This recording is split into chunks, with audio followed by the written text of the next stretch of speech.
या बाद में भी देख सकते हैं। तो आज ये पहला पार्ट है आप सभी लोगों के लिए, पार्ट फर्स्ट है, और मैं इस समय जो सॉल्व करने जा रहा हूँ आप सबके सामने यूजीसी नेट सोशल वर्क का क्वेश्चन पेपर।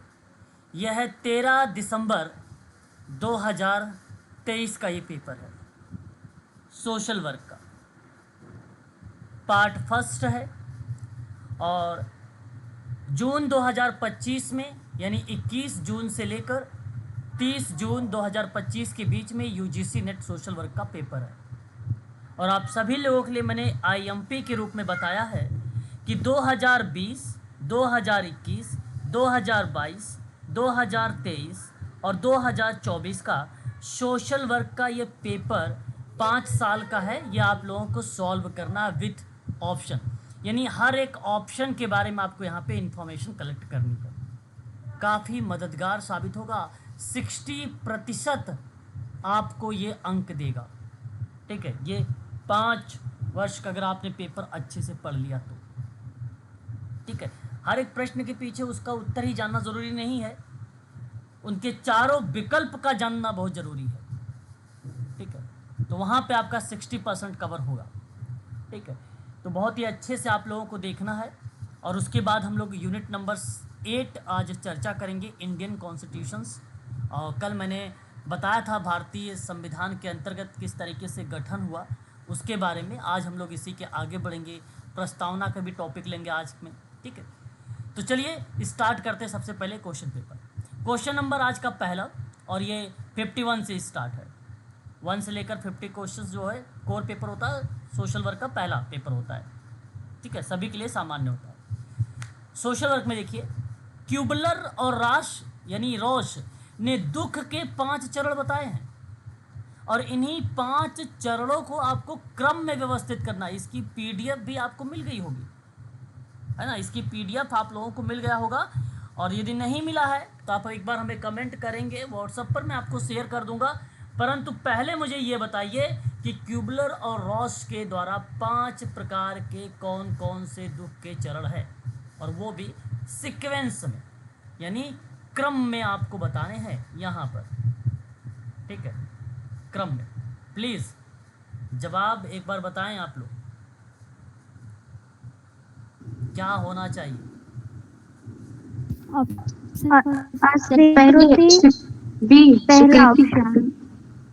अच्छा, कुछ बच्चे पहले की तरफ रुख कर रहे हैं, तो कुछ जी सर, पहले ही है। ऑप्शन नंबर सी की तरफ रुख कर रहे हैं। देखिए, जिन बच्चों ने ऑप्शन नंबर फर्स्ट का चुनाव किया है वह विकल्प सही माना जाएगा। ऑप्शन नंबर फर्स्ट करेक्ट जवाब है। फिर भी मैं आपको एक बार इसके बारे में बताना चाहूँगा, ध्यान से सुनिएगा। यहाँ पर मेरे सामने जो यहाँ पे क्वेश्चन दिया गया था, वो दिया गया था कुबलर एवं रॉश के अनुसार। इनके द्वारा वर्णित किए गए हैं 5 प्रकार के दुख, ये बताए गए। बेसिकली पहला है इनकार, दूसरा है क्रोध, तीसरा है सौदेबाजी, चौथा है अवसाद, और 5वां है स्वीकृति। समझिएगा, अभी इसके बारे में बता रहा हूँ। तो ये जो 5 स्टेजेस ऑफ ब्रीफ में कोई अगर डिस्क्राइब किया है तो वो क्यूबलर एंड रॉस ने किया है।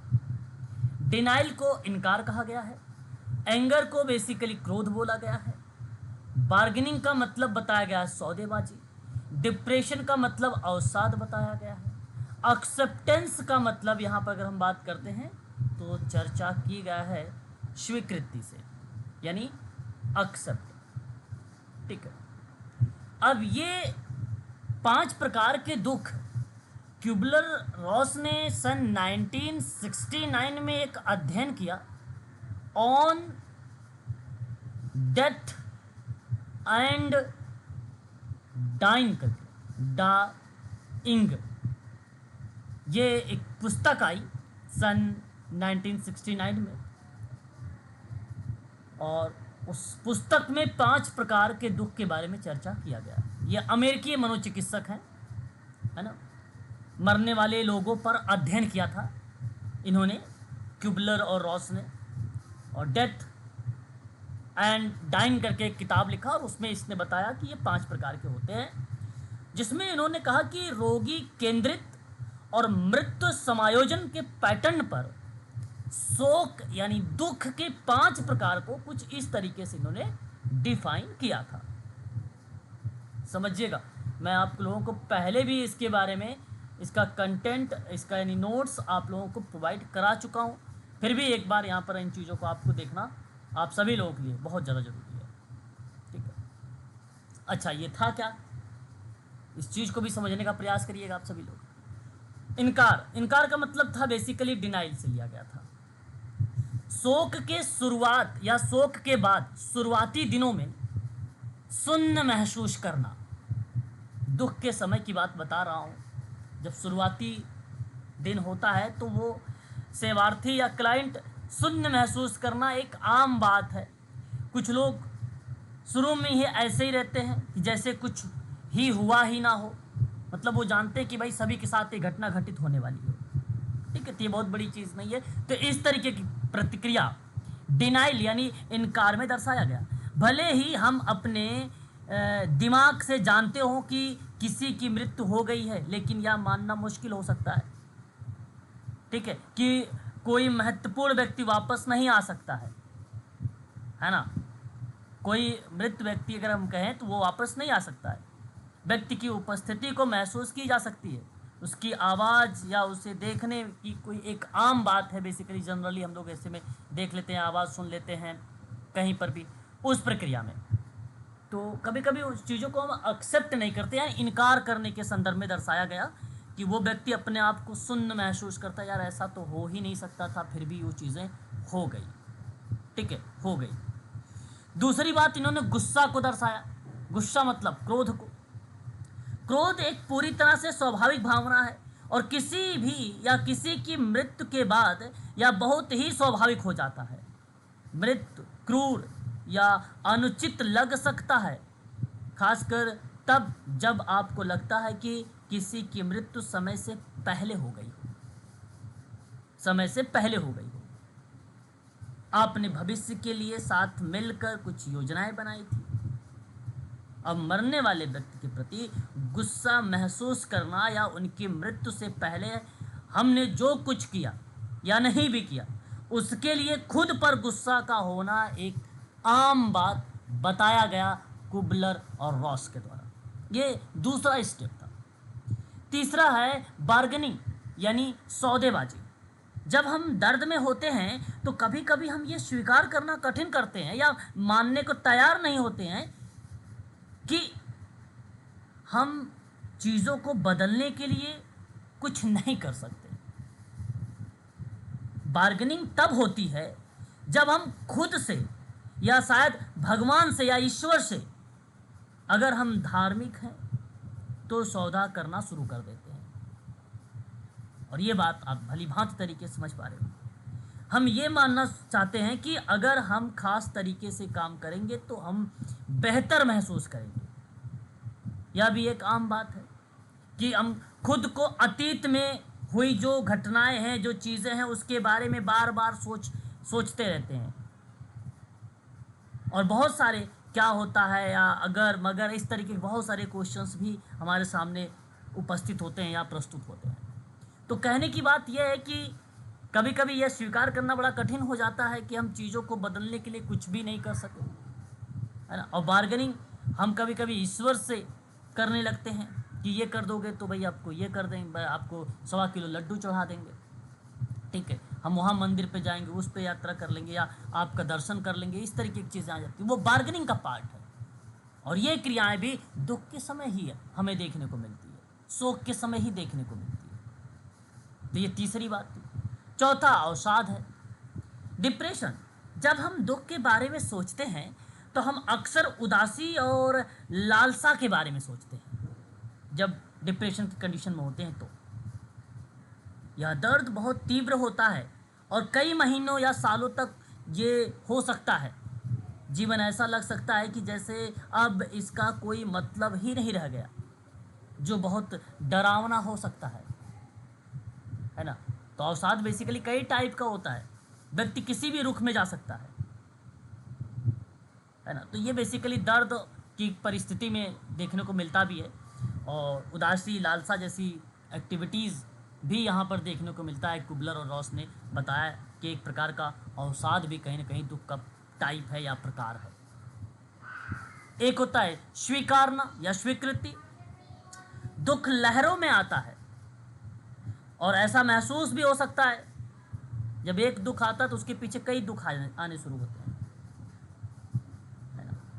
ये डेथ एंड डाइनिंग जो पुस्तक है 1969 की, उसमें साफ शब्दों में लिखा गया है कि अब कभी भी कुछ ठीक नहीं होगा।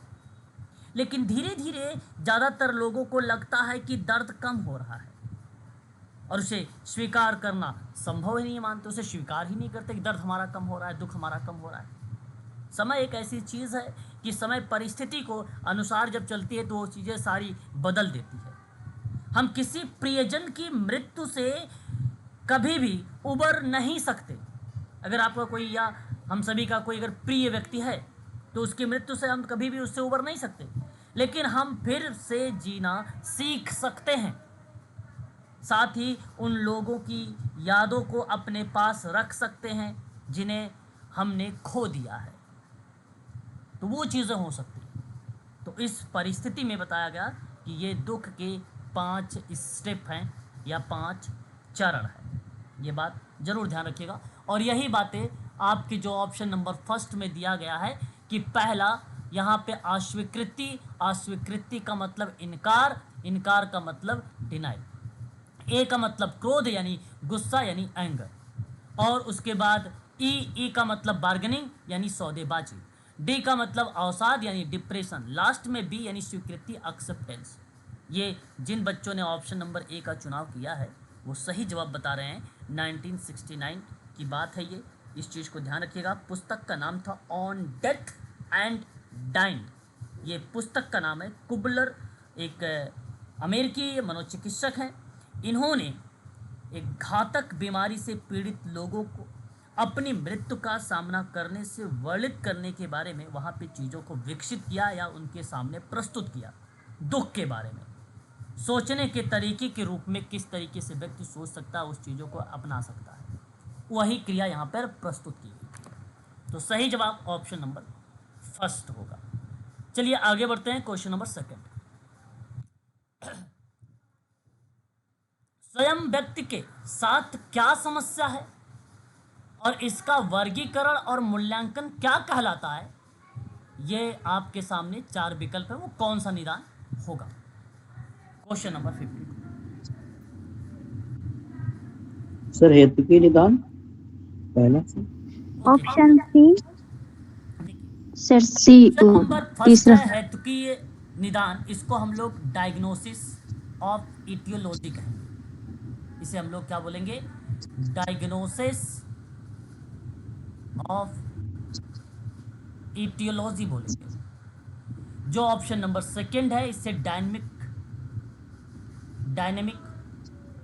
डायग्नोसिस बोलेंगे। जो ऑप्शन नंबर सी है इसे हम लोग क्लिनिकल डायग्नोसिस कहेंगे, जो ऑप्शन नंबर डी है मन कायिक निदान, इसे हम लोग साइकोसोमैटिक डायग्नोसिस कहेंगे। ये 4 ऑप्शन। अब ये साफ शब्दों में, थोड़ी सी हिंदी टफ थी, ऐसी परिस्थिति में आप इंग्लिश का भी सहारा ले सकते हैं। अब आपको बहुत सारी चीज़ें यहाँ पे क्लियर हो गई होगी, तो क्या आप मुझे बताना चाहेंगे कि क्लिनिकल डायग्नोसिस, देखो निदान के जो प्रकार हैं वो मुख्य रूप से 3 प्रकार हैं। उन्हीं ये पार्लियामेंट ने 3 प्रकार बताया था निदान के, डायग्नोसिस के 3 प्रकार के। उन्हीं प्रकारों में से एक टाइप आता है नैदानिक निदान, और नैदानिक निदान को रोग विषयक निदान कहते हैं। एक ऐसी ये प्रतिक्रिया है या एक ऐसा प्रोसेस है जिसमें रोगी के लक्षण, चिकित्सा, इतिहास, शारीरिक परीक्षण के आधार पर किसी बीमारी या स्थिति या चोट की पहचान की जाती है। क्लिनिकल डायग्नोसिस का सिंपल अर्थ होता है कि आप टेस्ट के आधार पे बीमारी के बारे में जानने का प्रयास करते हैं। जैसे हॉस्पिटल वगैरह में आप जाते हैं तो आपको कहता है ब्लड टेस्ट करवाओ। ब्लड टेस्ट करवाने से हमें साफ शब्दों में पता चल जाता है कि बीमारी है क्या एग्जैक्ट और कितनी बीमारी है, कौन से स्तर पर है ये बीमारी, तब हम उसका आसानी से डायग्नोसिस कर पाते हैं। सवाल कहता है कि स्वयं व्यक्ति के साथ क्या समस्या है, ये आपको जानना भी है कि प्रॉब्लम क्या है। तो सबसे पहले टेस्ट लेना पड़ेगा आपको। अब ब्लड टेस्ट तो आपको लेना पड़ेगा कि भाई समस्या व्यक्ति की क्या है, मैं बीमारी को लेकर चल रहा हूँ एग्जाम्पल में। तो इसका वर्गीकरण और मूल्यांकन क्या कराता है, उस क्रिया में हम इसे क्लिनिकल डायग्नोसिस कहेंगे, रोग विषयक निदान से संबोधित करेंगे। बुखार, थकान, दर्द इत्यादि जानकारी के बारे में आप जानकारी जो है कलेक्ट कर सकते हैं, ठीक है। वो क्रिया आपकी क्लिनिकल कराती है। किसी बच्चे ने जवाब दिया कि डायग्नोसिस ऑफ इटियोलॉजी को लेकर, हेतुकी निदान को लेकर। सर ये जवाब सही नहीं है, ऑप्शन नंबर तीसरा सही है। जो हेतुकी निदान होता है वो जानते हैं, वो किसी बीमारी या स्थिति के अंतर्निहित कारण और उसकी उत्पत्ति की पहचान करता है। ये आप कह सकते हो कि कारण यहाँ पर आपको मिल सकता है या उसकी उत्पत्ति की पहचान मिल सकती है। तो किसी चिकित्सा समस्या को समझना और उसका इलाज करने के लिए स्टेप बहुत महत्वपूर्ण स्टेप माना जाता है, क्योंकि इसमें मूल कारण जानने से अधिक प्रभावी इंटरवेंशन होता है, हस्तक्षेप होता है और मैनेजमेंट होता है ना। तो इस परिस्थिति में हम लोग कह सकते हैं जैसे इमेजिंग करना, ब्लड टेस्ट करना, है ना, ऐसे में हम कारकों पर विचार करते हैं और समस्या क्या वगैरह है, किस पर बेसिकली इसका निदान किस तरीके से हो सकता है, कौन कौन से स्टेप लग सकते हैं, तो उस प्रक्रिया में क्लिनिकल डायग्नोसिस का पार्ट होता है। तो सही ऑप्शन अगर हम बात करेंगे आप लोगों से तो वो ऑप्शन ही होगा थर्ड। एक है option number second, dynamic diagnosis. ये देखो, डायनेमिक डायग्नोसिस को गतिशील निदान भी कहा जाता है या गतिक निदान भी कहते हैं। ये सोशल केस वर्क में बहुत फेमस है सेकंड वाला। एक ऐसी प्रक्रिया मानी जाती है जो क्लाइंट या ग्राहक की या सेवार्थी की समस्या की स्थिति को प्रभावित करने वाला जो महजूद मुद्दा है, जो उसका स्ट्रेंथ है, उसको समझने पर बल देता है। ये वर्तमान की चीज़ों को समझने पर खासकर ये बल देता है सेकंड विकल्प। ऑप्शन नंबर एक थर्ड आता है। साइकोसोमैटिक एक बेसिकली ये डिसऑर्डर होता है, ना कि डायग्नोसिस होता है। लेकिन मनोदैहिक विकारों का अगर आप डायग्नोसिस करेंगे तो इसमें शारीरिक कारण को खारिज करके मनोवैज्ञानिक कारक जैसे तनाव हो गया, भावनात्मक संकट हो गया, उनकी जांच करके हम शारीरिक लक्षणों में हम उसका योगदान देते हैं। मनोदैहिक है एक प्रकार से या मन कायिक है, तो उसमें अगर फिजिकल उसको कोई प्रॉब्लम है तो उसको थेरेपी वगैरह देकर हम उसका डायग्नोसिस कर सकते हैं। तो चौथा निदान का प्रकार नहीं है, निदान का पहला, दूसरा, तीसरा ही प्रकार है, ठीक है। ये थोड़ा सा अलग है, बट यहाँ आपको ये ऑप्शन में ये देना चाहिए था मनोदैहिक विकारों का निदान। यहाँ केवल मनोदैहिक या मन कायिक निदान ही लिखा हुआ है, विकार नहीं लिखा हुआ। ये एक प्रकार का विकार है और ये शारीरिक से संबंधित होता है, ठीक है। तो ऑप्शन थर्ड सही है इस सवाल का। चलिए आगे बढ़ते हैं। 73वें संविधान संशोधन के अनुसार, हम जल्द ही इस पर बात करेंगे आप लोगों से यूनिट नंबर 8 में। 73वें संविधान संशोधन के अनुसार पंचायत में स्थानीय शासकीय निकाय में महिला के लिए न्यूनतम डैश सीटें आरक्षित किए गए हैं। तो जरा जवाब बताइए कितनी सीटें आरक्षित की गई हैं महिलाओं के लिए? 1/3। 1/3। 1/3। ये बड़ा फेमस सवाल है मैडम। परीक्षा के दृष्टिकोण से अगर देखा जाए इतना फेमस है कि हर साल कोई भी अगर वनडे एग्ज़ाम होता है तो उसमें पूछ ही लेता है, जरूरी नहीं केवल सोशल वर्क में ही पूछा जाए। तो पंचायतों के स्थानीय शासकीय निकाय में महिलाओं के लिए कम से कम 1/3 सीटों का आरक्षण किया गया है और यह आरक्षण सभी स्तरों पर है। जैसे ग्राम पंचायत पर है, एक मध्यवर्ती पंचायत पर है, एक जिला पंचायत पर लागू हुआ है। अब यही 73वां संविधान संशोधन हुआ था सन 1992 में। में पंचायती राज व्यवस्था को जानते हो क्या मिली थी, कौन सी मान्यता मिली थी? तो याद रखिएगा, इसे मिली थी संवैधानिक मान्यता मिली थी। महिलाओं के आरक्षण के लिए 1/3 सीटों के आरक्षण का प्रावधान देखने को मिला। ग्राम पंचायत, मध्यवर्ती पंचायत और जिला पंचायत को लेकर जिक्र किया गया था।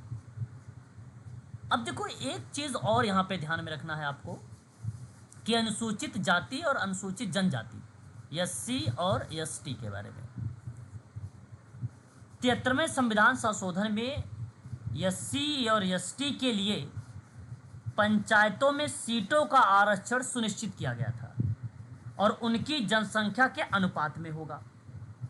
ठीक है, ये बात थोड़ा सा ध्यान रखिएगा, उनकी जनसंख्या के अनुपात के आधार पे होगा, ये बात आपको पता होना चाहिए।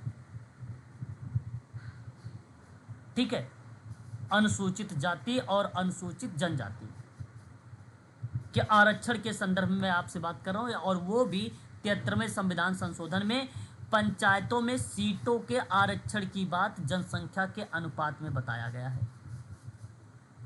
ठीक है, और इस संशोधन से यह सुनिश्चित किया गया था कि सभी स्तर पर पंचायत में महिलाओं की कम से कम 1/3 सीटों का आरक्षण ही होगा। उन्हीं क्रियाओं के बारे में जिक्र किया गया था।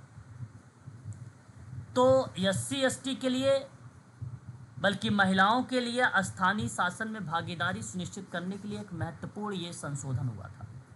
ये बात जरूर ध्यान रखिएगा, सही विकल्प होगा थर्ड वाला। क्वेश्चन नंबर 54, बड़े ध्यान से आप लोगों को इस सवाल का जवाब बताना है, और आप पढ़ भी चुके हैं इसके बारे में, है ना, आप इन चीज़ों के बारे में पढ़ चुके हैं। एलिजाबेथन निर्धन कानून है, और ये बात आप जानते हैं 1601 का है। इसमें कहा गया कि निर्धनों को पात्र निर्धन और अपात्र निर्धन के रूप में वर्गीकृत किया गया था। क्या ये बात सही है, यस या नो? सही है सर, सही है। क्या आप समझ पा रहे हैं कि पात्र निर्धन क्या है, अपात्र निर्धन क्या है? Yes sir. बताइए प्लीज, एक बार जानना जरूरी है। एक पात्र निर्धन, एक अपात्र निर्धन। अगर नहीं पता है तो ध्यान से सुनिए। पात्र निर्धन का अर्थ होता है कि किसी व्यक्ति या परिवार को गरीबी के कारण सरकारी योजना या कार्यक्रम के लाभ प्राप्त करने का हक है, इसका मतलब प्राप्त निर्धन है।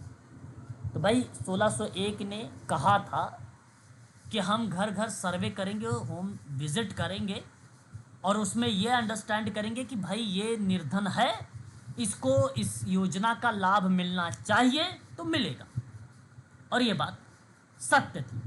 इसलिए आप ये बात कहिए कि एलिजाबेथन निर्धन कानून में पात्र निर्धन के बारे में जिक्र किया गया कि परिवार या व्यक्ति को गरीबी के कारण सरकारी योजना और कार्यक्रम का अगर उसे लाभ मिल रहा है तो पात्र निर्धन है, यानी वो एलिजिबल है। अब इसी का अपोजिट कर दीजिए, अपात्र निर्धन।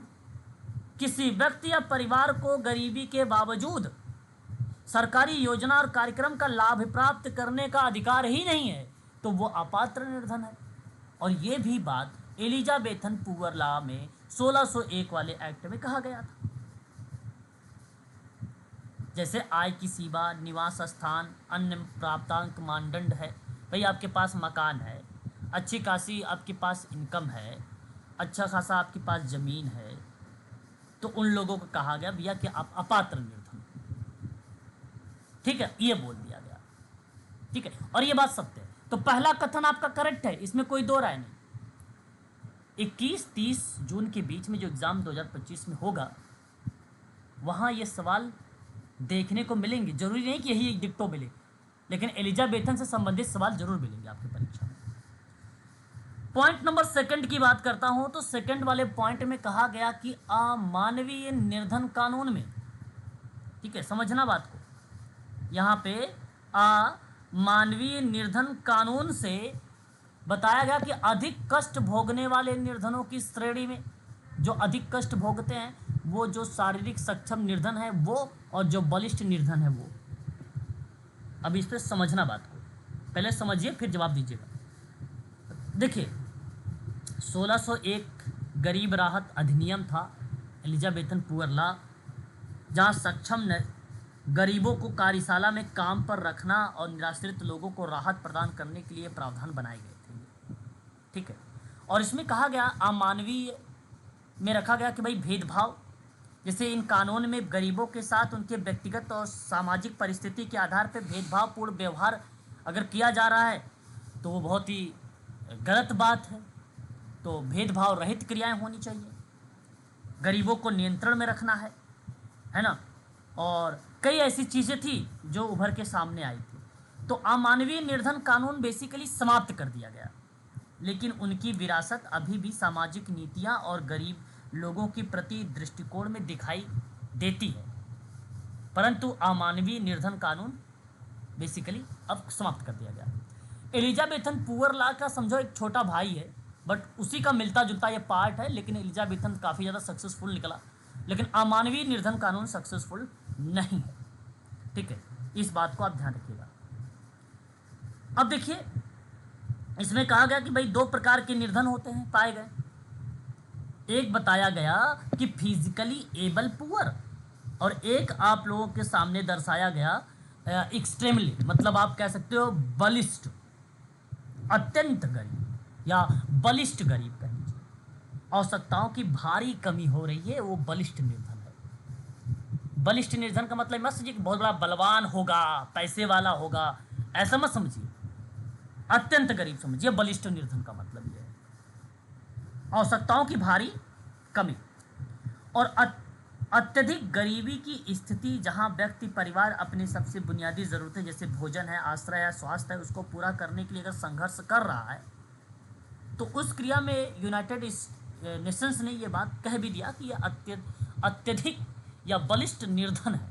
उनको बोला है अपनी परिभाषा में, जिनको पेयजल, स्वच्छता, स्वास्थ्य, आश्रय, शिक्षा, सूचना, भोजन इत्यादि मानवीय आवश्यकताओं का बहुत गंभीर अभाव है, उस कंडीशन में ये बोला है।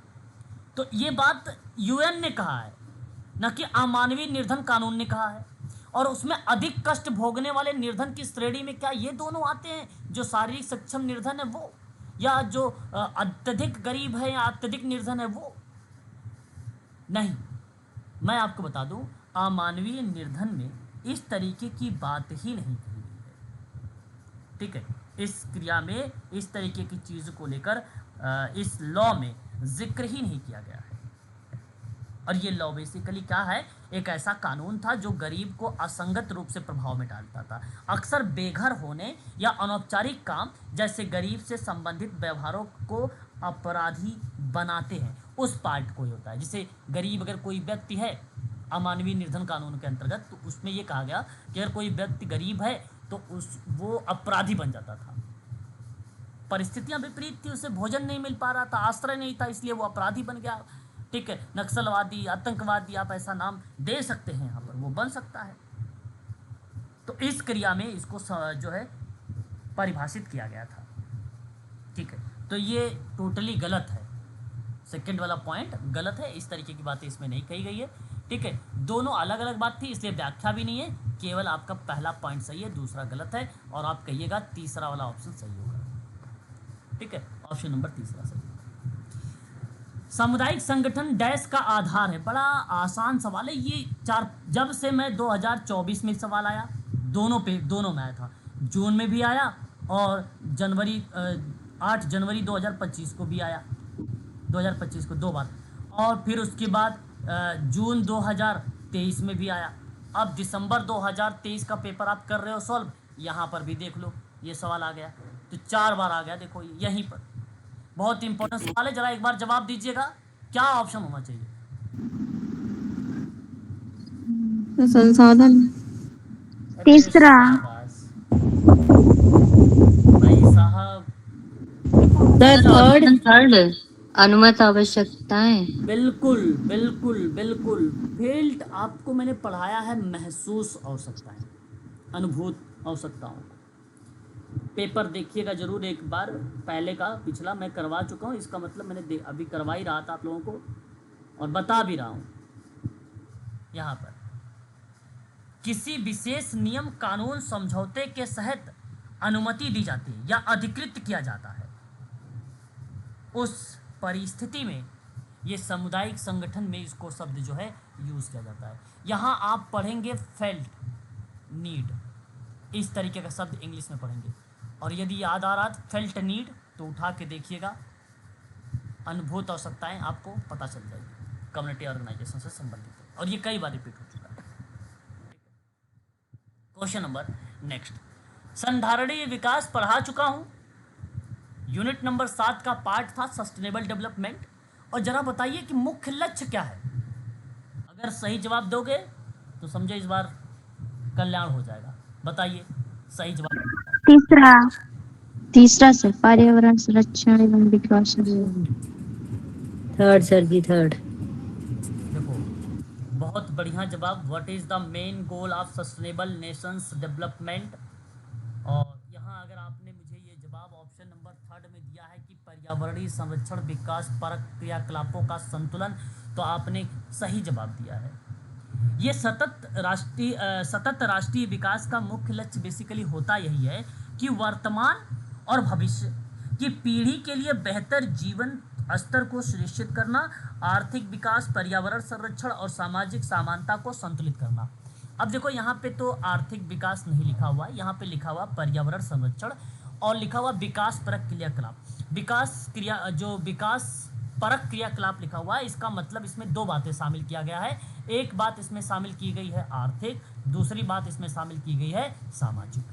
तो आप देखते भी हो आर्थिक सामाजिक शब्द इस तरीके से एक ही साथ आता है और विकास परक क्रियाकलापों का संतुलन यहाँ पर यही शब्द दर्शाया गया है और सही विकल्प ऑप्शन नंबर 3 है। ठीक है, यहाँ पर ऑप्शन नंबर 3 ही करेक्ट माना जाएगा। भविष्य को या भविष्य की पीढ़ियों की अपनी ज़रूरतों को पूरा करने की क्षमता से समझौता किए बिना वर्तमान की ज़रूरतों को पूरा करता है, यही सस्टेनेबल डेवलपमेंट गोल होता है। राष्ट्रीय मानसिक स्वास्थ्य कार्यक्रम का शुभारंभ किस वर्ष हुआ है, ये भी सवाल इंपॉर्टेंट है मेडिकल सोशल वर्क के बच्चों के लिए, जो बच्चे KGMU की तैयारी कर रहे हैं उनके लिए।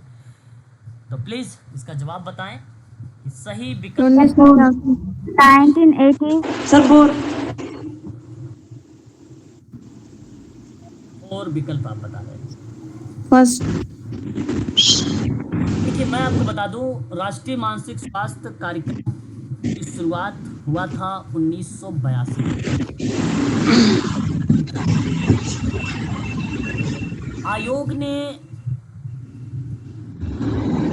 आयोग की बात मैं कर रहा हूं, जवाब दिया था इसका ऑप्शन नंबर 3 1980। 1980 यहाँ पे जवाब नहीं है, 1982 इसका करेक्ट जवाब है। ये बात आपको ध्यान रखना है, अगर आगामी परीक्षा में सवाल बनेगा तो 1980 मत लगा के आइएगा, आप क्लिक कर सकते हैं सवालों पर। तो नेशनल मेंटल हेल्थ से संबंधित ये होगा जो अगस्त 1982 में। सर म्यूट हो जाए। म्यूट है भाई, एक बार म्यूट हो जाइए, आपके यहाँ से बैकग्राउंड आवाज आती है।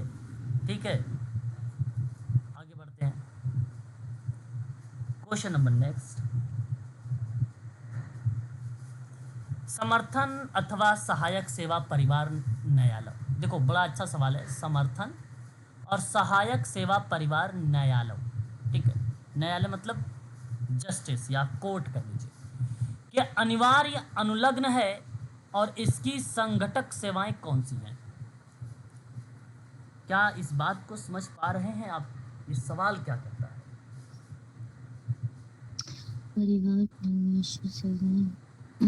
सवाल क्या कहता है, कहता है परिवार न्यायालय में समर्थन या सहयोग या सहायक सेवा अनिवार्य क्या क्या संलग्न है या अनुलग्न है, मतलब उसके साथ जुड़ा हुआ है। इसका मतलब सिंपल है, मैं बताता हूं। न्यायालय की कार्यप्रणाली के लिए आवश्यक है और इन्हें अनदेखा नहीं किया जा सकता है। इन सेवाओं का उद्देश्य यह सुनिश्चित करना है कि न्यायालयों में आने वाले लोगों को न्याय प्राप्त करने के लिए आवश्यक मदद मिले।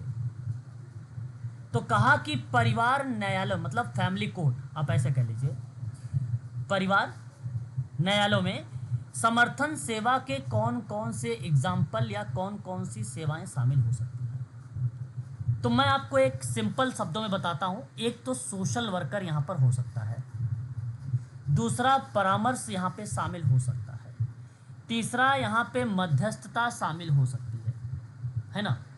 चौथा आप कह लीजिए यहाँ पे जैसे फिजियोथेरेपी हो गया, ऑक्यूपेशनल थेरेपी हो गया, स्पीच थेरेपी हो गया, यानी विविध सहायता भी आप शामिल यहाँ पर कर सकते हो। ये इसका मतलब ये है कि कोई भी आपका विशेषज्ञ इसमें शामिल हो सकता है ना। कानूनी सहायता शामिल हो सकती है, कानूनी सहायता शामिल हो सकती है। टेस्ट यानी जांच सेवा शामिल हो सकती है, जांच सेवा भी शामिल हो सकती है, सेवा भी शामिल हो सकती है, ठीक है। और फैमिली पर है, फैमिली कोर्ट की बात कर रहा है, तो जाहिर सी बात है परिवार परामर्श सेवाएं यदि और परामर्श मैंने लिख भी दिया तो इसमें आप समझ लेना कि ये परिवार तो ऑलरेडी आ जाएगा। अगर मैंने काउंसलिंग लिख दिया तो परिवार भी यहाँ पर आ जाएगा, तो ये भी आपका शामिल हो जाएगा। एक पॉइंट यहाँ पे देखिए लिखा हुआ है प्रवर्तन सेवाएं। जी सर, ये नहीं। ये नहीं पता है आपको, कोई बात नहीं सर। तो सुनिए ध्यान से, आपने इन्फोर्समेंट सर्विस के बारे में अगर सुना है तो अच्छी बात है, और नहीं सुना है तो सुन लीजिए। इसको इंग्लिश में बोला जाता है इन्फोर्समेंट सर्विस। प्रवर्तन सेवा सर विशेष रूप से आपको बता दूं कि जिसमें कानून और विनियमन लागू करना होता है, जिसमें ऋण एकत्र करना होता है, जिसमें अदालती आदेशों का अनुपालन सुनिश्चित होता है।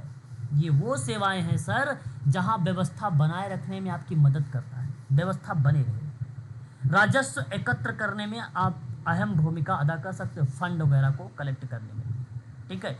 शहर के भीतर कानूनी ढांचे को बनाए रखने के लिए एक महत्वपूर्ण क्रिया यहाँ पर बन सकती है प्रवर्तन सेवाएं।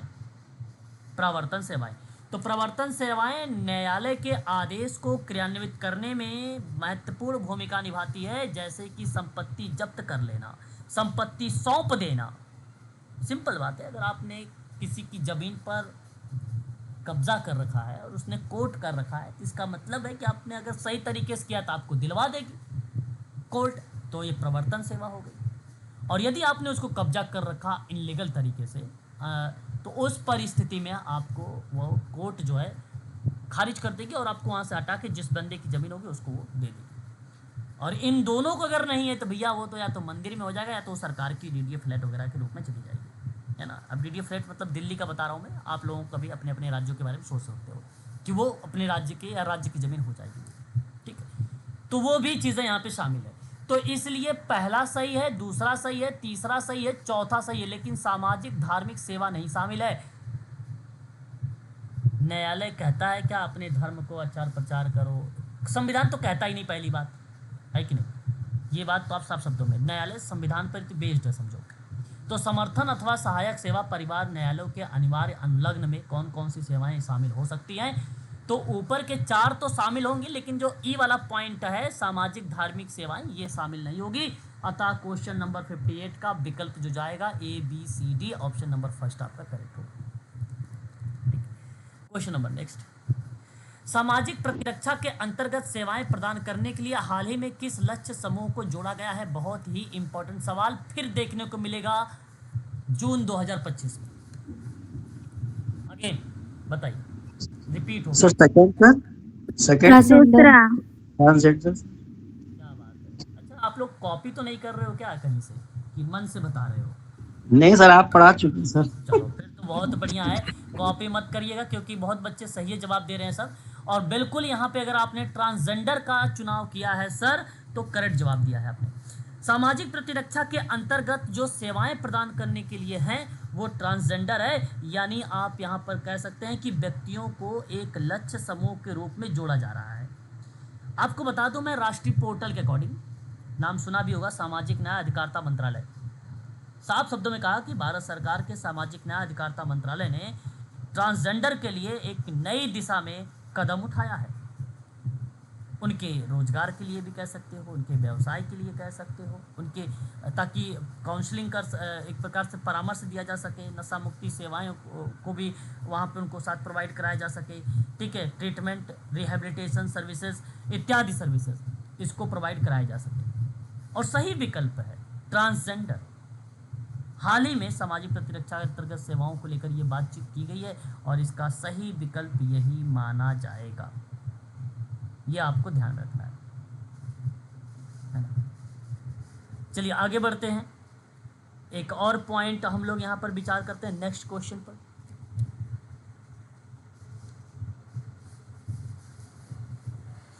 सामाजिक आयोजना। आयोजना का मतलब होता है प्लान कह सकते हो, या योजना या मॉडल का नाम भी दे सकते हो।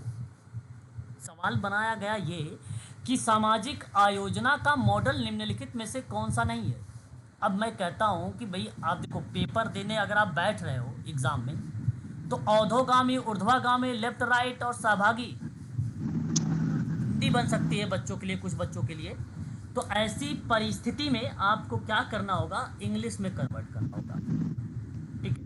अब देखो, अगर मैं आपसे कहता हूं यहाँ पे आयोजना लिखा हुआ है, आयोजना का मतलब होता है सर प्लान। आप इसकी इंग्लिश देखेंगे तो सोशल प्लानिंग आ जाएगी। अब मैंने आपको हाल ही में सोशल प्लानिंग के मॉडल पढ़ाया है, और यदि पढ़ा है तो बहुत अच्छी बात है, और नहीं पढ़ा है तो मैं चाहूँगा कि उस वीडियो को आप एक बार देखें। और मैं सारे सोशल प्लानिंग के कौन कौन से मॉडल्स हैं मैं सारे आपको नोट करवाया हूँ, और इसमें पूछा गया है परीक्षा में कौन सा मॉडल नहीं है। जो पहला लिखा हुआ है औधोगामी, इसका मतलब होता है डाउनवर्ड, इसका मतलब होता है डाउनवर्ड। और जो ऊर्ध्वागामी लिखा हुआ है इसका मतलब होता है अपवर्ड। और लेफ्ट राइट एक होता है, और ये सहभागी मतलब पार्टिसिपेटरी होता है, पार्टिसिपेटरी होता है। तो सही विकल्प जानते हैं क्या होना चाहिए प्लीज? अब तो पता हो गया भाई, आपको बताओ कौन सा होना चाहिए। सॉरी, बोलिए बोलिए। तीसरा थर्ड आएगा सर। साहब सही बता रहा हूँ, बहुत गलत काम आप लोग कर रहे हो, बहुत गलत काम कर रहे हो, इसलिए पढ़ो। कुछ बच्चों ने तो सही जवाब दिया है भाई, मैं आपको जल्द ही बताया हूँ, और अगर ऐसे ही भूलोगे तो काम कैसे चलेगा भाई। मॉडल ऑफ सोशल प्लानिंग, प्रारूप का नाम मैंने दिया है भाई, आप लोग अभी जल्दी किए हो, कोई ज़्यादा दिन नहीं हुआ है, सप्ताह भी नहीं बीते हैं, ठीक है। Model of social planning, top down model first, दूसरा बॉटम अप मॉडल, तीसरा पार्टिसिपेटरी मॉडल, चौथा मिक्स्ड मॉडल, और कंपैरिजन मॉडल पांचवा। नोट कर लो यहीं पे, कंपैरिजन ऑफ मॉडल,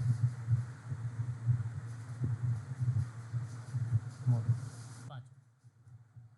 ये हैं 5 प्रकार के मॉडल आपके सामने। अब एक एक करके मैं आपको थोड़ा सा सुना देता हूं, एक एक लाइन में आप सुन लीजिए।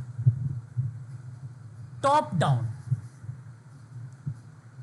डाउन मॉडल सामाजिक नियोजन के लिए एक एकीकृत दृष्टिकोण है, जहां निर्णय कुछ व्यक्तियों या केंद्रीय प्राधिकरण द्वारा लिए जाते हैं। कुछ खास व्यक्ति के द्वारा लिया जाएगा, या तो कोई सेंट्रल अथॉरिटी होगी वो लेगी निर्णय। फिर जब आपने निर्णय ले लिया तो उसे कहाँ लागू करोगे? सामाजिक नियोजन पढ़ा रहा हो तो उसे लागू करोगे स्थानीय स्तर पर। बस इतनी बात ध्यान सुनिए, ये बहुत इंपॉर्टेंट है। और यही टॉप डाउन वाला जो है आपका अपवर्ड का बन जाएगा, टॉप डाउन वाला। दूसरा है bottom up model. Bottom up model मतलब नीचे से ऊपर, सामाजिक नियोजन का बॉटम अप मॉडल एक विकेंद्रीकृत दृष्टिकोण है जहां स्थानीय स्तर पर निर्णय लिया जाता है। ये निर्णय कहाँ लेंगे आप? यहाँ पहले वाले में स्थानीय स्तर पर लागू हो रहा था, लेकिन यहाँ निर्णय कहाँ ले रहे हैं? स्थानीय स्तर पर ही निर्णय आप ले रहे हैं, जाकर क्षेत्र में जाकर आप निर्णय ले रहे हो। आप भागीदारी और सहभागिता पर विशेष ध्यान देकर लोगों को जोड़ने का प्रयास कर रहे हो, समावेशी बनाने का प्रयास कर रहे हो आप। ये बॉटम अप मॉडल है। और एक होता पार्टिसिपेटरी, सहभागी मॉडल। यह सहयोगात्मक दृष्टिकोण से जो निर्णय लेने की प्रक्रिया में सभी हितधारक का मतलब होता है स्टॉक होल्डर, सभी हितधारक को सक्रिय भागीदारी पर बल देता है, सक्रिय भागीदारी पर बल देता है। ये तो नाम से स्पष्ट कर देता है। और एक है मिश्रित मॉडल, एक ऐसा दृष्टिकोण जहां दोनों तत्व इन्वॉल्व होंगे। एक होगा टॉप डाउन प्लस करिएगा बॉटम अप, बैक जो है यहाँ पे एक होगा, अगर हम बात करते हैं तो डाउनवर्ड, और एक होगा अपवर्ड, दोनों यहाँ पे शामिल होगा। डाउनवर्ड और अपवर्ड दोनों यहाँ पर मिक्स वाले में। यहाँ पे पार्टिसिपेटरी मत कर दीजिएगा मिस, यहाँ पे केवल ऊपर का तो पहला करिएगा टॉप, दूसरे का करिएगा डाउन वाले, बॉटम अप वाले को। ये दोनों आप करिएगा मिक्स वाले में, ठीक है। इन दोनों की विशेषता, मॉडलों की कंपैरिजन ऑफ मॉडल, ये तो तुलना के आधार पे हो जाएगा। तुलना किसके आधार पे किया गया है? टॉप डाउन का और बॉटम अप का, इन्हीं का कंपेयर किया गया है। कारण ये है कि टॉप डाउन ना कोई विशेष व्यक्ति या कोई केंद्रीय प्राधिकरण ले रहा था निर्णय, डिसीजन, और वो फिर लागू कर रहा था स्थानीय स्तर पर। और बॉटम अप वाले में क्या था कि ये स्थानीय स्तर पर ही निर्णय ले रहा था, कोई अथॉरिटी वगैरह नहीं कर रही थी, वहाँ पर ही निर्णय लिया जा रहा था। कम्युनिटी के लोग जो थे वहाँ पे वो चीज़ें शामिल थे और वहीं पर वो डिसीजन ले रहे थे, ठीक है। तो ये आपको ध्यान रखना है भाई, ये आपके सामने 4 प्रकार के जो हैं मॉडल हैं, और ये बात ध्यान रखिएगा। यहाँ लेफ्ट राइट मैंने कहीं नहीं लिखवाया है, इसलिए आपका तीसरा नहीं होगा। आशा करता हूँ कि क्वेश्चन नंबर 60 आप अच्छे से समझ गए होंगे, क्योंकि ये पेपर में सवाल आएगा, इम्पोर्टेंट। यहाँ देखिए क्वेश्चन ये थोड़ा इंग्लिश में लिखा हुआ है, लेकिन मैं आपको हिंदी बताऊंगा। यहाँ पे लिखा हुआ है कि which is the major objective. Major मतलब होता है प्रमुख, ऑब्जेक्टिव का मतलब होता है उद्देश्य, ऑफ सोशल एडमिनिस्ट्रेशन, इसका मतलब होता है सामाजिक प्रबंधन या प्रशासन। तो क्या आप बताना उचित समझेंगे? प्लीज एक बार जवाब बताएं हमें। Sir first. आप फर्स्ट कह रहे हैं मैडम कि इकोनॉमी डेवलपमेंट, सोशल डेवलपमेंट। पहला। अरे मेरे भाई, सर सेकंड ऑप्शन। मैंने आप लोगों को ऊपर एक सवाल बताया था, ऑप्शन फर्स्ट। याद है? मैंने ऊपर एक सवाल बताया था सतत विकास में, और उसका एक ऑप्शन मैंने चुना था पर्यावरण संरक्षण एवं मैंने विकास परक कार्यप्रणाली। याद आ रहा है क्या? अभी भी ऊपर चुना हूं मैं, विकास परक कार्यकलाप या कार्यप्रणाली। और मैंने कहा कि पर्यावरण तो पर्यावरण से था, लेकिन विकास परक कार्यप्रणाली में मैंने क्या नोटबंद करवाया था आप लोगों से कि आर्थिक और सामाजिक। याद आया कि नहीं? अभी ऊपर ही तो करवाया यार, ऐसे मत पढ़ाई करो कि ऊपर से भी भूल जाओ आप। जी सर, जी सर। वहां पे नोट करवाया था आर्थिक और सामाजिक। और सवाल क्या है? सवाल अगर है हमारे सामने कि सामाजिक प्रशासन में महत्वपूर्ण उद्देश्य क्या बन सकता है, तो विकास परक क्रियाएं बनेंगी, विकास परक क्रियाएं बनेंगी। तो विकास परक जब भी कोई क्रिया बनती है तो उसमें 2 चीजें इन्वॉल्व होती है। मैं तो अभी आपको पहले ही बता दिया, अभी मैं बता रहा हूं। और उसमें 2 चीजें कौन कौन सी है? एक सामाजिक, दूसरी आर्थिक। और अगर आप देखो, एक है इकोनॉमिक और दूसरा है सोशल। बस पहला ऑप्शन सही हो गया। इतना दिमाग लगाने की जरूरत नहीं है। अगर दिमाग जाता इस तरीके के ऊट पटांग तरीके से लगाओगे ना तो फिर गलत हो जाएगा, ठीक है। प्रश्न की वास्तविकता को समझिए, इस बात को ध्यान रखें कि प्रश्न कहना क्या चाहता है। जैसे चीज़ें ना क्या होती हैं, कभी कभी हम ना बड़ा मनन करके सवाल को गलत कर देते हैं। बड़ा मनन करने का मतलब बहुत डीप में जाके सवाल को गलत कर देते हैं। डीप में कभी कभी सवाल नहीं होता है, जैसे कि यही सवाल डीप का है ही नहीं। सोशल एडमिनिस्ट्रेशन का सीधा पूछा उद्देश्य बताओ भैया, तो समाज का विकास करेगा और आर्थिक विकास करेगा, बस। पर्सनल विकास हो ही नहीं सकता। पर्सनल सोशल का एक्टिविटी जब भी होता है समग्र विकास करता भाई, वस्तुनिष्ठ विकास करता है, व्यक्तिनिष्ठ विकास कभी नहीं होता है। और सोशल वर्क में मैं पहले ही बता चुका हूं, कभी भी व्यक्तिनिष्ठ पर मत जाइएगा, हमेशा आप समग्र पर जाइएगा, वस्तुनिष्ठता पर जाइए। और वस्तुनिष्ठता यहाँ पर दिया गया है सोशल एडमिनिस्ट्रेशन। आगे चलिए, क्वेश्चन नंबर 1 और देखिए, ये इंग्लिश में आ रहा है। बेसिकली जिस बच्चे का पेपर है उसने इंग्लिश में हिंदी में करके इंग्लिश में कन्वर्ट किया था, तो सही किया था। उन्होंने अपने पेपर भेजा तो उसमें इंग्लिश आया हुआ है, तो 1-2 सवाल आए हैं, आप निश्चिंत रहिए, पूरे सवाल इंग्लिश के नहीं है, हिंदी की है, ठीक है। 1-2 सवाल देखने को मिलेंगे, तो प्लीज़ इस सवाल का एक बार जवाब दीजिएगा। ये भी सवाल मैं अभी आपको हिंदी में बताता हूँ। और सीधा सीधा दिया गया कि which of the following, authors का नाम पूछा गया भाई यहाँ पर, है ना। Contributes significance in the field of community organisation practice, कहने का भाव क्या है सुनिए।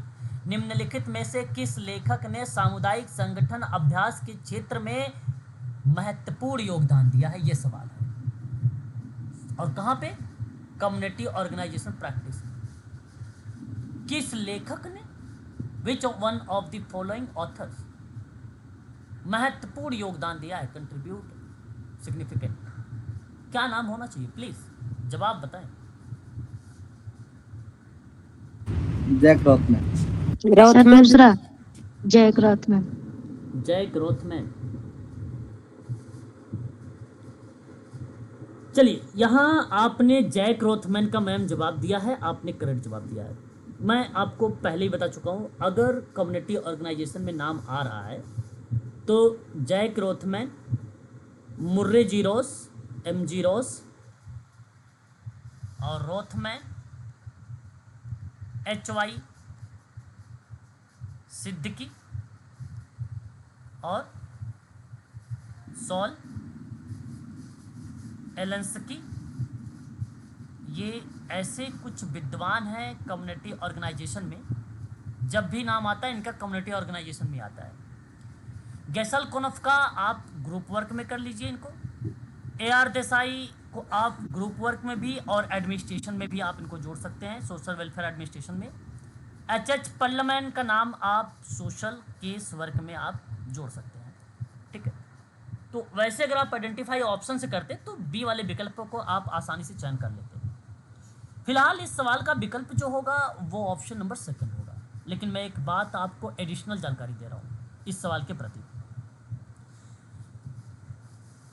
सॉल एलेंस्की सामुदायिक संगठन के क्षेत्र में अपना महत्वपूर्ण योगदान कर्ता के रूप में व्यापक रूप से मान्यता दिया है।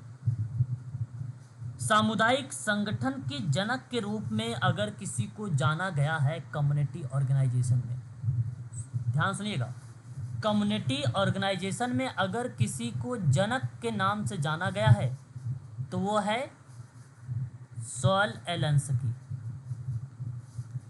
और ग्रुप वर्क में अगर किसी को जनक के रूप में जाना गया है तो वो है HB ट्रेकर। और केस वर्क में किसी को अगर जनक के रूप में जाना गया है तो वो है मैरी रिचमंड। रिचमंड, ठीक है। तो ये जनक का नाम आप याद कर सकते हो, ठीक है, यहाँ पर। तो ये थोड़ा सा एडिशनल जानकारी आपके पास है। आगे बढ़ते हैं अगले सवाल की तरफ। सामुदायिक संगठन में लोगों की भागीदारी का स्तर बताना है। कम्युनिटी ऑर्गेनाइजेशन में ना लोगों की भागीदारी के स्तर जानना है। सवाल आसान होते हैं सर ABC जी, C ABC। भाई अच्छी बात है, आपने अच्छा जवाब दिया मेरे को कि सामुदायिक संगठन में लोगों की भागीदारी का जो स्तर होता है वो सहभागिता का आकलन होता है, सहभागिता योजना होता है, सहभागिता क्रियान्वयन होता है। बिल्कुल आपने सही जवाब दिया मैडम यहाँ पे। और इस प्रश्न का विकल्प ऑप्शन में ए बी सी फर्स्ट वाले विकल्प में दिया गया है और फर्स्ट वाला ही सही जवाब है। थोड़ा सा यहाँ ना आप सुनिएगा इनके बारे में, ये चीज़ें हैं क्या। देखिए, सामुदायिक संगठन में लोगों की भागीदारी के स्तर विभिन्न प्रकार के हैं, ये बात हम सबको पता होनी चाहिए। सूचना द्वारा भागीदारी, सहभागी यानी सहभागिता क्रियान्वयन, इसमें समुदाय की परियोजना में शामिल करने के लिए अवसर दिए जाते हैं और उसकी प्रतिक्रिया और योगदान का महत्व दिया जाता है, इसलिए सहभागिता क्रियान्वयन कहा गया है। नियंत्रण में भागीदारी यानी इसमें समुदाय की परियोजना के नियंत्रण और प्रबंधन में शामिल होता है, इसलिए चीज़ें शामिल की गई हैं। सिंपल एक उदाहरण देता हूँ कि एक विद्यालय में माता पिता और शिक्षक, एक विद्यालय में माता पिता और शिक्षक मिलकर स्कूल या विद्यालय के विकास की योजना बनाते हैं। देखियो, टीचर के साथ साथ पेरेंट भी है। ये उदाहरण जानते हैं किस चीज़ का है भाई? टीचर के साथ क्या हो रहा है? पेरेंट इन्वॉल्व हो रहे हैं, यानी भागीदारी दे रहे हैं, अपना सहभागिता निभा रहे हैं, क्योंकि समुदाय के सदस्यों की परियोजना में शामिल होकर उस विद्यालय को विकास की ओर लेके जा रहे हैं। तो लोगों की भागीदारी का स्तर ऐसे ही बनता है। आपके एरिया में कोई एनजीओ ओपन हो गया तो मैं चाहूँगा कि अगर वो अच्छा काम कर रहा है, वृद्धों के लिए काम कर रहा है, बच्चों के लिए काम कर रहा है, महिलाओं के लिए काम कर रहा है, तो आपको आगे आना चाहिए, उसका सहयोग करना चाहिए, है ना। सहयोग का मतलब नहीं कि आप धन से ही सहयोग करें, ठीक है। आप उसके विकास के लिए सर्वे, बहुत सारे एक्टिविटीज़ हैं, उन एक्टिविटीज़ में आप उसमें सहयोग दें उसका, और वही बात यहाँ पर कही गई है। तो सहभागिता आकलन भी है, सहभागिता प्लानिंग भी है, सहभागिता क्रियान्वयन मतलब क्रिया होती है, इम्प्लीमेंशन उसको बोला था इंग्लिश में, ठीक है। ऑप्शन नंबर फर्स्ट सही है। क्वेश्चन नंबर नेक्स्ट,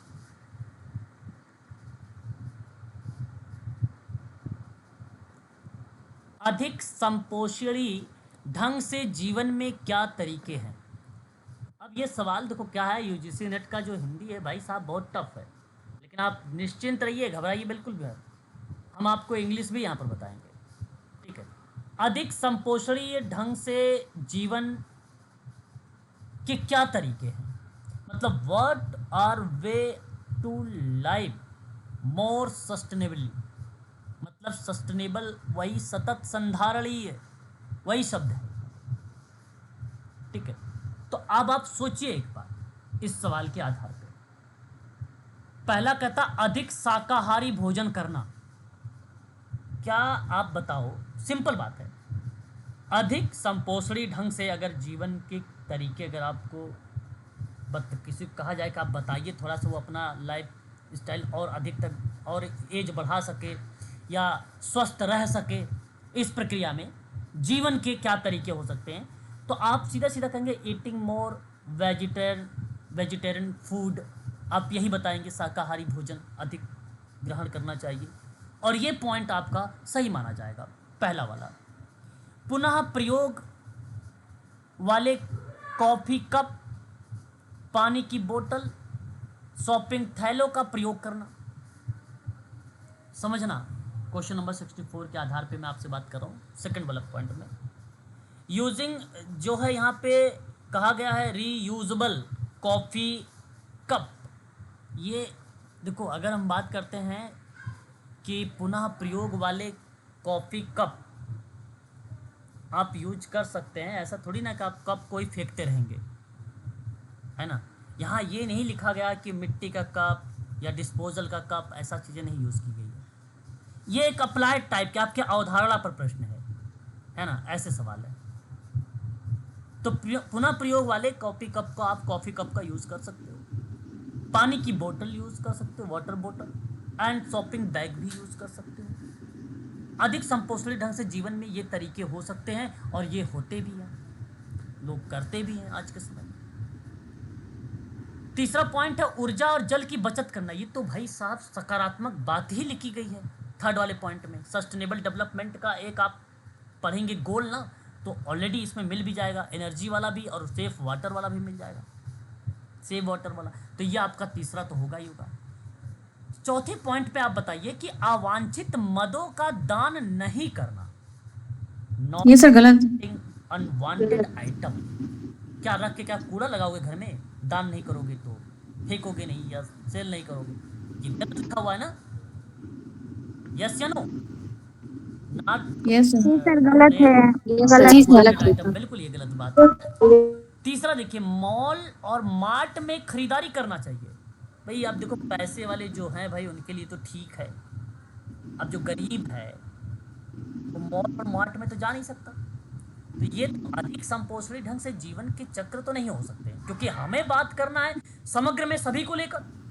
यूजीसी ने नहीं कहेगा ना कि अमीर को लेकर, नहीं कहेगा गरीब अलग रहे अमीर अलग रहे, वो तो सबकी बात है। और हमारे दृष्टिकोण से और आपके दृष्टिकोण से यही होना चाहिए कि माल और मार्ट का खरीदारी करना ये नेगेटिव पार्ट है अधिक संपोषणी ढंग से जीवन के तरीके में, है ना? तो मैं आपसे कहूंगा कि ई वाले पॉइंट को भी हटा दीजिए, ए बी सी को आप लेके चलिए, और A B C option number 4 में, फोर्थ विकल्प में है, और फोर्थ विकल्प आपका सही है। एक सवाल और देखिए, एट्रीब्यूशन थ्योरी है, यानी एक प्रकार का सिद्धांत है ये। अभी ये क्या है, अभी मैं बताता हूं आपको। एट्रीब्यूशन सिद्धांत का संकेंद्रण इस बात पर है कि लोग डैश के कारणों को किस प्रकार समझते हैं। देखिए, attribution theory focus on how people understand the causes of. क्या पेन होगा मतलब पीड़ा, क्या चेंज होगा मतलब परिवर्तन, क्या बिहेवियर होगा व्यवहार, क्या वायलेंस होगा यानी हिंसा। तो सही विकल्प का एक बार चुनाव करके दिखाइए आप मुझे, फिर मैं बताता हूँ इसका। Sir second balancing system. Behaviour sir. यहाँ होगा बिहेवियर। बिहेवियर। को एक बार सुनिएगा, बहुत अच्छे से समझना। देखो, एट्रीब्यूशन सिद्धांत है ये सिद्धांत जानते हैं क्या होता है? ये सिद्धांत में मैं आपको बताता हूँ, यह पता लगाता है कि व्यक्ति घटना और व्यवहार के कारणों को कैसे समझते हैं।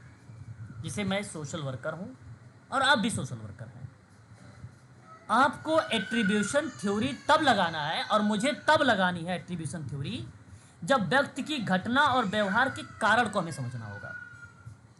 अब देखो, इस सवाल में ऑप्शन में घटना नहीं लिखा हुआ है। एट्रीब्यूशन थ्योरी व्यवहार और घटना के कारणों को किस प्रकार से समझा जाता है या किस प्रकार से उस क्रिया को समझी जाती है, उस संदर्भ में हम लोग एट्रीब्यूशन थ्योरी को यूज में लाते हैं, या इस बात पर ध्यान केंद्रित करता है कि लोग कैसे समझते हैं, चीजें क्यों होती हैं, और बाहरी एट्रीब्यूशन के बीच में और आंतरिक एट्रीब्यूशन के बीच में क्या अंतर है, उनको समझने का प्रयास करता है। ठीक है, और मैं आपको बता दूं, ये थ्योरी के रूप में हेराल्ड केली का नाम आता है। हेराल्ड केली का नाम आता है, और हेराल्ड केली द्वारा इसे सह प्रसरण मॉडल के नाम से संबोधित भी किया है। हेराल्ड केली, है ना? फ्रीज हैदर भी आता है ना सर इसके साथ साथ? जी सर, फ्रीज हैदर सर 1958।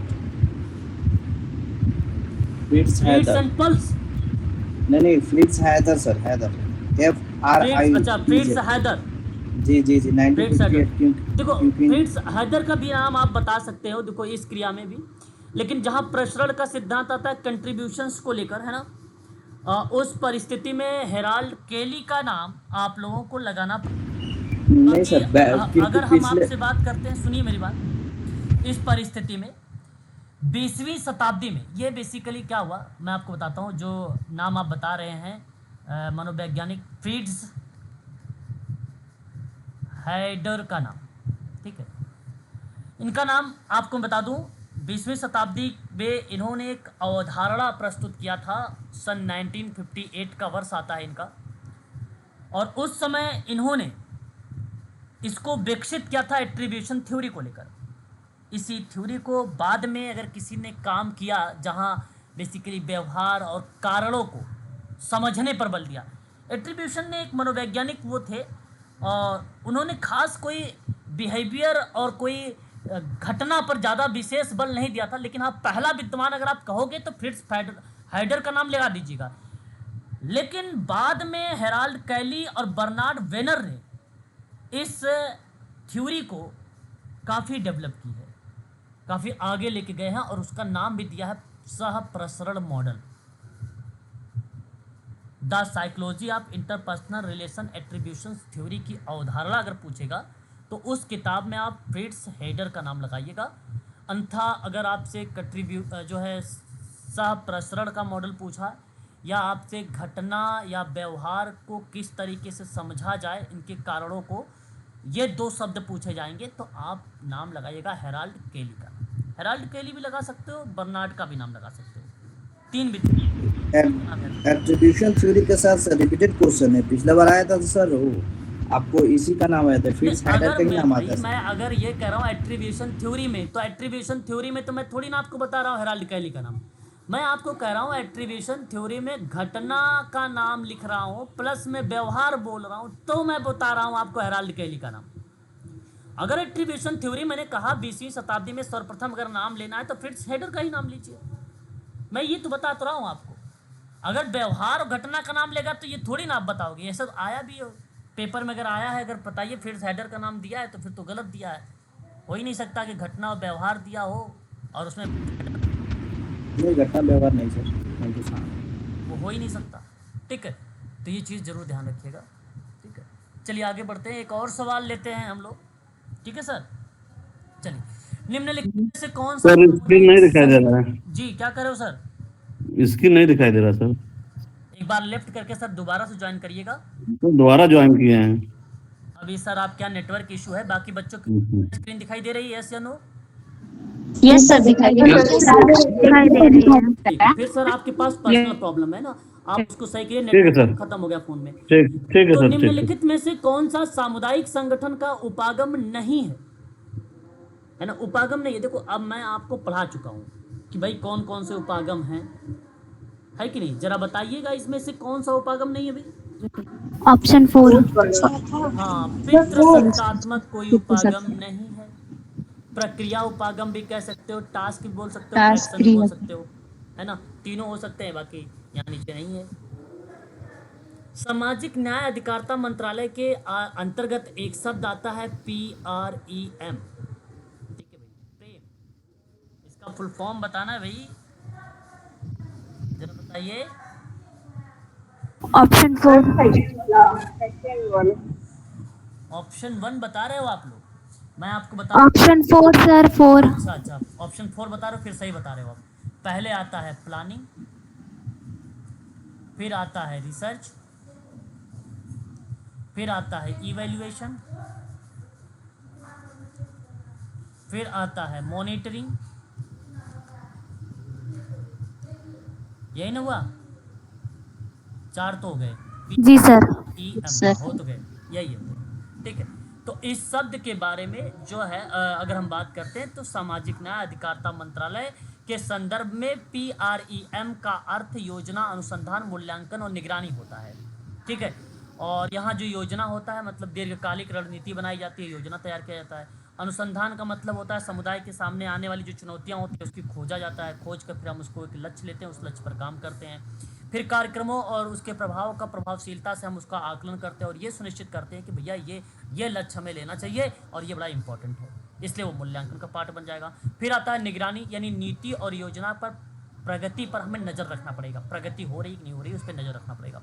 ठीक है, और चुनौतियों की पहचान करनी पड़ेगी। ठीक है, और उसमें सुनिश्चित करने के लिए आवश्यक जो योजनाएं होंगी उसको हमें शामिल करना होगा। तो इस शब्द को आप लोग ध्यान रखें। ये तो फुल फॉर्म पूछ लिया था आपसे। क्वेश्चन नंबर देखिए 68। कहा गया कि वह मानवाधिकार जो जीवन के अधिकार का संरक्षण करता है किंतु वह न्यायिक मृत्युदंड की अनुमति देता है।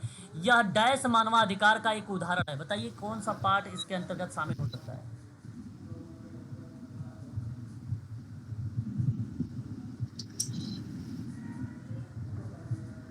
बताइएगा। निरपेक्ष है, सीमित है, आहारता प्राप्त है, गैर आहारता प्राप्त है। सीमित होगा सर। देखिए इसका मतलब सीधा सीधा है। अगर हम बात करते हैं इस प्रक्रिया में एक देखो निरपेक्ष हो गया, एक हो गया लिमिटेड यानी सीमित, और एक हो गया आहारता प्राप्त, आप इसे कह लीजिए क्वालिफाई। आहारता नहीं लिखते आप, देखिए जहाँ पे आता है योग्यता एलिजिबिलिटी, उसको आहारता प्राप्त बोलते हैं योग्यता को। और एक होता है गैर आहारता प्राप्त, इसको बोलते हैं नॉन क्वालिफाई, है ना, इसको बोलेंगे नॉन क्वालिफाई। यहाँ पहला ऑप्शन सही होगा। यहाँ अगर मैं आपसे बात करूँगा तो जो निरपेक्ष शब्द दिया गया है ये शब्द शामिल होगा। मैं बता दूं, यह मानवाधिकार जो जीवन के अधिकार की रक्षा करता है लेकिन न्यायिक मृत्युदंड की अनुमति देता है, तो एक सूक्ष्म अवधारणा है, और सूक्ष्म अवधारणा को ही हम लोग निरपेक्ष के नाम से संबोधित करते हैं। जीवन के अधिकार को आमतौर पर एक मौलिक मानवाधिकार के रूप में मान्यता प्राप्त है। कई अंतर्राष्ट्रीय कानूनी उपकरण है, राष्ट्रीय कानून है, गंभीर अपराध के लिए न्यायिक मृत्युदंड के मामले में अपवादों की अनुमति भी देते हैं। ठीक है, तो इस परिस्थिति में अगर हम बात करेंगे तो आपका विकल्प जो जाएगा वो ऑप्शन नंबर फर्स्ट माना जाएगा। Option first. क्वेश्चन नंबर 69 है ना। 19वीं शताब्दी के अंत में, है ना, अंत में दान संगठन आंदोलन के नेता मानते थे कि गरीबी को निम्नलिखित कारण है, यही वजह है कि गरीबी है। क्या मानते थे भाई, क्या क्या पॉइंट? अज्ञानता हो सकती है गरीबी, यस या no? Yes sir. Yes sir. अज्ञानता गरीबी हो सकती है, इसलिए सही है। अक्षमता, भाई अक्षमता भी गरीबी हो, इम्पेयरमेंट जिसको बोलते हैं, अक्षमता जानते हो ना? जानते हो कि नहीं जानते हो? नहीं सर, नहीं। बता दीजिए सर। डिसेबिलिटी होता है मैम। अक्षमता का मतलब क्या होता है? डिसेबिलिटीज। अगर कोई डिसेबल है तो वो गरीबी का कारण तो बन सकता है ना। डिसेबल है, देखो यहाँ पे 19वीं सदी के दौरान ना ये बोला गया कि दान संगठन आंदोलन के जो नेता थे वो लोग कहते हैं ये गरीबी के कारण हो सकते हैं। गरीबी के कारण, जैसे अगर वो व्यक्ति अक्षम है, कोई एक्टिविटी कर नहीं पा रहा है, तो हो सकता है वो गरीब हो, ऐसा हो सकता है, माना गया। Yes. सक्षम व्यक्ति अगर काम करने में सक्षम है या काम कर रहे रहा तो समझो बच सकता है, अमीरी वाले रास्ते पे चल सकता है। लेकिन जो चीज़ें अक्षम है, जैसे कि कोई एक्टिविटी नहीं कर पा रहा है, अपनी जीवन याचिका चलाने में असमर्थ बन रहा है। अक्षमता भी कई प्रकार की होती है, 21 टाइप की होती है, आप जानते भी हो 21 टाइप की होती है। अब ये मत सोचिए कि फिजिकल हैंडीक्राफ्ट अगर व्यक्ति है तो वो अपनी जीविका नहीं चला सकता, नहीं भाई चला लेते हैं। उसमें कई टाइप होता है, इसमें कई वो होते हैं, स्तर होते हैं, जैसे एक माइल्ड होता है, एक मॉडरेट होता है, एक जो है सीवियर होता है, एक प्रोफाउंड। प्रोफाउंड ना टोटली दूसरे पे डिपेंड होते हैं। अब मान लो फिजिकली हैंडीकैप व्यक्ति है और वो प्रोफाउंड है, तो सिंपल बात है वो अपनी जीविका नहीं चला पाएगा, वो किसी दूसरे व्यक्ति पर आश्रित है, नहीं चला सकता। माइल्ड मॉडरेट पे है तो अपनी जीविका चला लेगा वो फिजिकल वाला। तो कई टाइप होता है इनमें, ये भी ध्यान रखिएगा। एक जैसे 40% होता है, उसको बोला गया कि ये डिसेबल है, 40% आ गया, डिसेबिलिटी इसके अंदर है। एक होता है 80% डिसेबिलिटी, अगर 80% डिसेबिलिटी है तो उसको गंभीर डिसेबिलिटी बोलते हैं। तो जाए गंभीर वाला कहाँ काम कर पाएगा, तो वो गरीबी का कारण बन सकता है, यानी दूसरा भी आपका सही होगा। ठीक है, दूसरा। तीसरा है आलस्य। आलस्य जानते हो ना, क्या आलस्य हो सकता है गरीबी का कारण, यस या नो? Yes sir. हाँ, लेजीनेस हो सकती है, सुस्ती हो सकती है। अब मान लो आलस, अगर आपके एग्ज़ाम आने वाले हैं 21 तारीख से, आज नहीं कल से पढ़ना शुरू करेंगे, है ना, कल फिर आ जाएगा तो फिर कहोगे कल सुबह से पढ़ना शुरू करेंगे, 1 घंटा टाइम दे देंगे, यह आपने आलस से दिखाया है, और ये आलस आपकी परीक्षा में आपको पीछे ले जाएगा। और जब आप परीक्षा एग्ज़ाम वगैरह क्वालिफाई नहीं कर पाएंगे तो परिस्थितियां विपरीत आपकी होती जाएंगी, तो दिक्कतें आपको सामना करना पड़ सकता है। तो यही आलस्य आज का पाठ हो सकता है। तो मतलब यह है कि गरीबी के कारण आलस्य भी हो सकता है ना। किसी भी काम में देरी कर रहे हैं, उससे बचने के लिए बेदिली से आप काम कर रहे हैं, आप पर्याप्त ढंग से आप काम कर रहे हैं, आलस है आपके अंदर, सक्रियपना है ही नहीं, तो वो भी कारण बन सकता है गरीबी का। एक होता असंयम। क्या हो सकता है असंयम? हाँ जी सर। बिल्कुल। असंयम की अगर हम लोग बात करते हैं तो असंयम भी एक शब्द ऐसा है जो दर्शा सकता है कि संयम में कमी या आत्मनियंत्रण का अभाव। मैं सीधा सीधा कह दूं, आत्मनियंत्रण का अभाव वो हो सकता है गरीबी का, है। तो यहाँ पर ए बी सी डी को लगा दीजिए, ऑप्शन नंबर फर्स्ट आपका सही हो जाएगा। ठीक है, एक सवाल और लीजिए। नीति निर्माण के चरणों को उचित क्रम में दर्शाइए। अब देखिए, नीति निर्माण को आपको उचित क्रम में दर्शाना है, क्वेश्चन नंबर 70, और ये सवाल लास्ट है। कल हम फिर बात करेंगे आप लोगों से, कल। ठीक है, इसी पेपर पे। अब आज क्लास होगी नहीं, ठीक है। अभी मैंने इंडियन कॉन्स्टिट्यूशंस करवाना था, लेकिन आज नहीं, कल करवाऊंगा इंडियन कॉन्स्टिट्यूशन। ठीक है, चलिए पहले एक सवाल ये मुझे बताइए, नीति निर्माण के चरणों का उचित क्रम क्या होना चाहिए, प्लीज। सर ये पहले क्या आएगा। पहला पॉइंट यहाँ पे उन समस्याओं की पहचान करना, सामाजिक कार्यात्मकता को प्रभावित करना, क्या ये सबसे पहले आए? कहीं पर पहचान। जी सर, पहला दूसरा आएगा। कहता है कि निष्कर्षों का विश्लेषण करना और साक्ष्य की पुष्टि करना। और देखो ये बात सत्य है, नीति निर्माण के दौरान आप समस्या की पहचान करेंगे, सामाजिक कार्यात्मकता को प्रभावित करने के बाद निष्कर्षों का विश्लेषण करेंगे और साक्ष्य का पुष्टि, मतलब सबूतों का पुष्टिकरण करेंगे, यानी बी वाला भी आपका सही जाएगा। फिर आपका देखो, सामाजिक नीति का क्रियान्वयन करेंगे और देन उसके बाद आप मूल्यांकन करेंगे। देखिएगा, अभी समझिएगा, क्रियान्वयन करेंगे और मूल्यांकन करेंगे, यानी इसका मतलब है, सॉरी, क्रियान्वयन मूल्यांकन तो लास्ट में आ जाएगा। यहाँ पे ध्यान से सुनिए, वैकल्पिक समाधानों का आप अध्ययन करेंगे। वैकल्पिक समाधानों मतलब अल्टरनेट समाधानों का आप स्टडी करेंगे। आपने पहचान किया, विश्लेषण कर लिया अपने निष्कर्ष पर, आपने साक्ष्य की पुष्टि भी कर दिया, ये चीज़ें हैं। फिर आपने अल्टरनेट समाधान का अध्ययन किया। अल्टरनेट मतलब एक दूसरा आपके पास प्लान था, उस प्लान का आपने क्या किया, स्टडी करके उस पर इम्प्लीमेंट के बारे में चीज़ों को लागू कर रहे हैं, तो यानी वो डी हो जाएगा। देन उसके बाद आपने क्या किया, नीति अथवा कार्यक्रम की एक रूपरेखा। अब आपको करना किस पे है, आपने भाई देख तो लिया, अध्ययन कर लिया, तो आपने एक नीति कार्यक्रम की रूपरेखा यानी डिज़ाइन बनाया, ठीक है, और उस क्रिया में आपने सी लगाया। फिर लास्ट में क्रियान्वयन हो गया। अब जैसे ही आपकी कार्यक्रम बन गया, नीति बन गया, तो उसके बाद आपने काम करना शुरू कर दिया, क्रियान्वयन करना शुरू कर दिया, और फिर उसके बाद आपने मूल्यांकन करना शुरू कर दिया, यानी ई बन गया। ऑप्शन तो सेकंड। ये वाला विकल्प सही जाएगा, A B D C E, A B D C, second विकल्प, ऑप्शन नंबर सेकंड सही जवाब होगा यहाँ पे। ठीक है, तो ये पार्ट है, इस चीज़ को ध्यान में रखिएगा। आज के लिए केवल इतना ही रखिए, बाकी इसी के आगे हम लोग कल डिस्कस करेंगे, ठीक है ना। ठीक है सर। कार्य का प्रारूप। Yes sir. चलिए, अभी आपकी ये वीडियो मिल जाएगी।